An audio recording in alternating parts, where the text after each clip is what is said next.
Assalamualaikum warahmatullahi wabarakatuh. Kembali lagi bersama saya Reksi, tentunya di channel Mr. N. Pada pertemuan ini, di dalam video ini saya akan menceritakan satu cerita horor yang tak kalah seram pastinya. Tanpa berlama-lama lagi, kita masuk ke dalam cerita. Berdasarkan dari kisah nyata, inilah yang dialami oleh mereka yang dijadikan tumbal.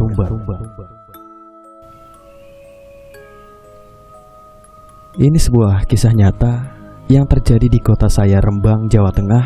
Nama dan alamat sengaja saya samarkan demi kenyamanan hidup yang bersangkutan. Sebut saja Kartono. Ia seorang pemuda umur sekitar 23 tahunan.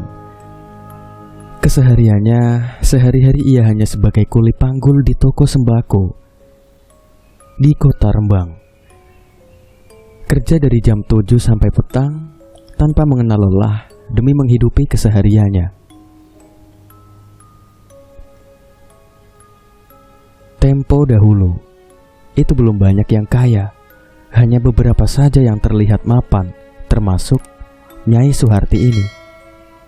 Nyai Suharti ialah sang majikan Kartono, berperawakan galak namun dingin, memiliki hampir 3 cabang toko kelontong di kota Rembang. Emas berkilauan menghiasi tubuhnya. Dari cincin sampai kalung, bak seperti toko perhiasan yang berjalan. Kartono baru bekerja sekitar 3 bulan lamanya. Ia masuk dan bekerja di situ sebagai pengganti karyawan sebelumnya yang tak lain adalah tetangganya sendiri yang sebelumnya bekerja pada Nyai Suharti. Sudah hampir 1 tahun yang meninggal mendadak saat jam makan siang di toko kelontong Nyai Suharti. Hari-hari ia jalani sebagaimana mestinya, karyawan kuli panggul. Dari pagi sampai petang, begitu seterusnya, hingga suatu hari saat jam makan siang yang diberikan majikannya, hari itu terasa berbeda dari yang biasanya. Terasa mudah untuk membuat tersedak. Sudah ia berkali-kali minum air yang disodorkan teman-temannya untuk mengurangi rasa tersedak, bukan malah menghilangkan sedak. Rasa tersedak makin menjadi-jadi, hingga membuat panik teman-temannya. Kartono limbung dan pingsan. Dibawalah ia ke puskesmas terdekat untuk mendapatkan pertolongan rasa sedak itu yang membuatnya pingsan. Namun kenyataannya berbeda. Puskesmas menyatakan Kartono sudah tak bernyawa. Innalillahi. Teman sepekerjanya heran, sekaligus masih belum bisa menerima kenyataan bahwa temannya meninggal hanya karena tersedak. Wallahu a'lam. Allah Maha Kuasa mencabut nyawa dari mana saja. Begitulah gumam salah satu temannya nimbrung saat ikut melayat di rumah duka. Di lain dunia, Kartono terbangun karena ditendang oleh sosok berperawakan tinggi besar dan hitam. Ia dibentak oleh sosok yang belum pernah ia kenal sebelumnya, apalagi tahu namanya. "Bangun, ikut saya," sosok itu berujar sambil menyeret kaki Kartono entah di mana. Tempat yang belum pernah ia tahu sebelumnya. Tidak ada pepohonan, semua serba warna kemerahan. Apakah ini di akhirat? Ia bertanya dalam hati. Ingin sekali ia tanyakan kepada sosok yang menyeretnya. Namun, ia urungkan sebab ia tak berani menatap mukanya yang seram dan kejam. Selama perjalanan, ia melihat beberapa orang jenis manusia lalu lalang dengan tampang lelah, seperti ada yang bekerja, entah memikul sesuatu. Ada pula yang menjadi penarik kereta. Ada yang selalu mengepel lantai. Ada juga yang bertugas tiduran di depan WC hanya untuk menjadi keset. Ada pula segerombolan manusia yang dicambuki sampai berdarah-darah. Ada pula beberapa wanita telanjang yang tugasnya melayani nafsu para iblis atau setan. Kartono mendapat tugas sebagai pembersih WC, jamban atau toilet. Jawaban yang bentuknya aneh, belum pernah ia melihat jamban begitu besarnya. Ia kerja dari pagi sampai malam, makan cuma 1 kali, itu pun Kartono gak pernah mau memakannya, karena yang dilihatnya bukan nasi, melainkan belatung. Namun orang-orang yang ada di situ lahap saja memakannya.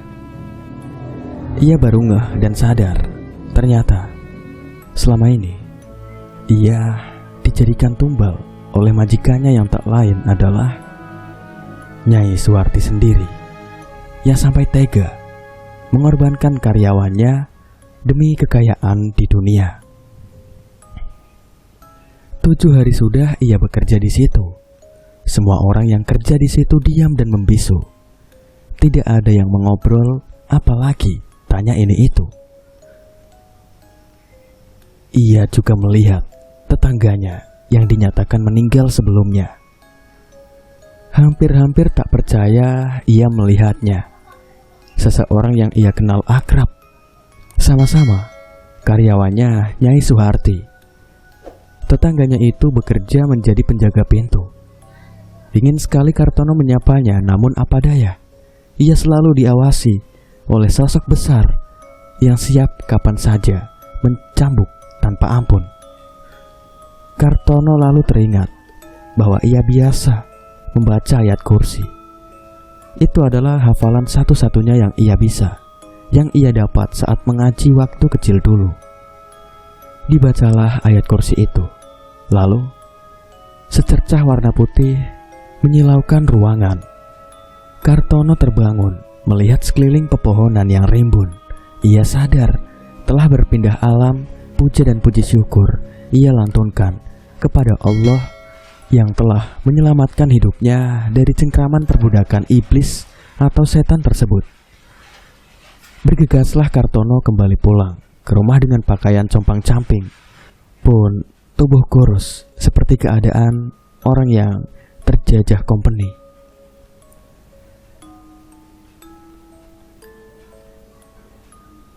Lalu cerita beralih. Satu desa langsung heboh.